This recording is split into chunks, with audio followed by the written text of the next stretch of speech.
ժամանցային եւ ֆիզիկական ակտիվության մասով մենք ընտրել ենք հեծանվային զբոսանքը դասից առաջ։ Երբ ժամը 9-ին իրենք ունեն խմբեր, քանի որ մեր հեծանիվները սահմանափակ քանակ են, բաժանված են խմբերը, հա,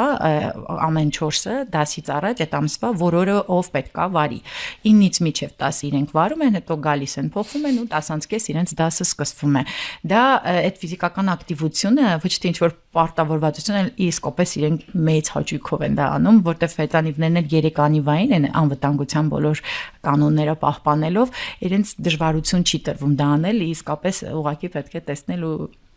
հիանալ, բայց ես ուզում եմ, որ դա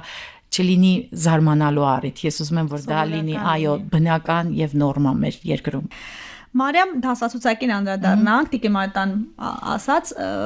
ինչ ժամանակով են հանդիպում, շաբաթվա մեջ քանի անգամ, որ ժամերին, այսինքն տեխնիկական որոշ բաներ, որպես տեսնենք ինչ է ապահովում ավագ սերնդի համար։ Ինչպես նշեց Տիկին Մարիետան, մենք 2 խումբ ունենք արդեն, որոնք 15-15 անձից են բաղկացած, որպեսզի դասերը ավելի որակյալ կազմակերպենք, երրորդյա գրաֆիկով են իրենք գալիս, ու նախընտրելի ժամը, որ մենք ընտրել ենք, դա 10:30-ից 2-ն է, 2 դասաժամ են ունենում։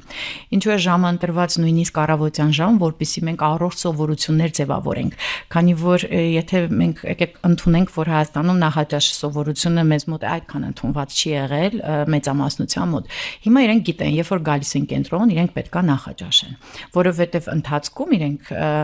բնականաբար սովելու են եւ ունեն ընդմիջման փոքրիկ սուրճի ժամ, իրանց շփման ժամն է, որից հետո երկրորդ դասն է սկսվում։ Երկրորդ դասը ավարտվում է ժամը 2-ին, բնականաբար էլի ցանկությունը ուտելու ճաշի ժամն է գալիս եւ արդեն այս դեպքում իրենց մոտ կամած նաեւ տանում ենք դրան, որ առողջ սովորություն ենք ձևավորում։ Այո, դասացուցակները կազմված են այն դաս առարկաները, որոնք մենք կազմել ենք, բոլորը էլի շատ հիմնավոր արդյունք տվող, հա, տեղ տանող դասեր են ընտրված, ինչպես նշեց նկարչությունը, որի արդյունքում մենք եւ հույզերի հետ գործ ունենք, հա, եւ ստրեսների վերհանման խնդիրներ ենք լուծում եւ ինչու՞ չէ հաճույքն ենք վայելում։ Անգլերենի ուսուցում ունենք, նոր լեզու սովորել, նոր բան սովորելը մենք գիտենք տարբեր խնդիրներ ենք դրանով կանխարգելում, հա, այսօր սրընթաց եկող տարիքային հիվանդությունները միակ չէ, բայց ուղղվածությունը, որ պետքա կարողանան կանխարգելել, դա զբաղվածության միջոցով է դա անել։ Եվ նաև արտ-թերապիայի դասեր ունենք մեզ մոտ, հելունագործություն, հուլունքագործություն ունենք։ Այո, մանր մոտորիկան կենտրոնացում, այո, կոգնիտիվ խանգարումներն են կանխարգելում, լուծում ենք տալիս։ Տիկին Մարիետա, իմ փորձառությունը այս հաղորդման շրջանակում թույլ է տալիս պնդել, որ երաժիշտները երկարակյաց են։ Դաշնամուր նվագողները, որը երաժշտական գործիք նվագողներ են, ընդհանրապես երաժշտության սեր ունեցող մարդիկ, պարբերաբար լսող։ Դուք այդ օրինաչափությունը ձեր կյանքում նկատել եք, արդյոք երաժշտությունը ձեզ նաև երիտասարդացրել է։ Ես վստահ եմ, որ այո, բայց ուզում եմ, որ այդ միտքը դուք հաստատեք եւ եթե մտորումներ ունեք, կիսեք։ Միանշանակ։ Բայց մի բան պետք է ասեմ, որ իմ ընտանիքը երաժիշտների ընտանիք է եղել։ Հայրս, հետո եղբայրս երկար տարիներ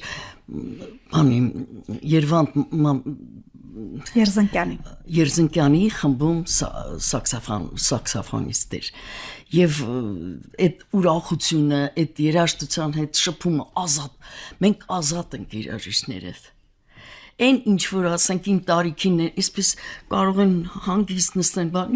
մենք չենք կարողանում։ Ես տեսել եմ պրակտիկայի են գալիս դպրոց, երաժիշտները փոխվում են։ Իրենց նվագարաններով գալիս էին դպրոց, բոլորը զարմանում էին։ Այնտեղ կար հայոց լեզվի, մաթեմատիկայի բոլոր լուրջ կանգնած պատի մոտ, բայց վերոք շատ կենսուրախ։ Կյանքն են, չգիտեմ ինչն է փոխում մեզ մեջ այդ բանը։ Ես համոզված եմ, որ երաժշտությունը շատ են ինձ այստեղ ասել են, աստվածային մի բան ունի իր մեջ, դա միանշանակ է,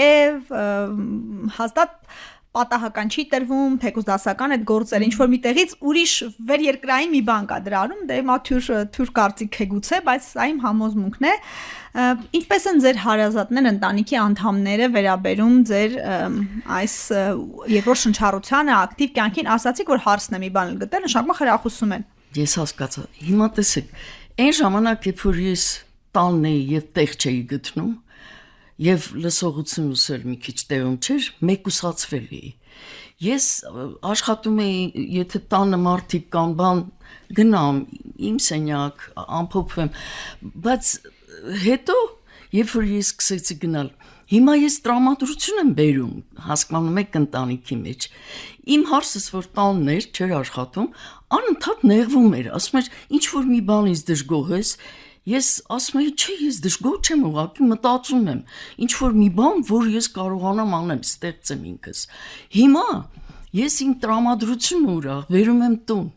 եւ դա մենակ իմ համար չի, դա տան համար էլի, տրամադրություն է ստեղծում ընտանիքում։ Եվ բոլորն են ասում մեր աղջիկները։ Ես նրանց աղջիկներ եմ ասում, որովհետև Այո, մենք էլ ենք աղջիկներ ասում, աղջիկ չկա, միանշանակ։ Մարիամ,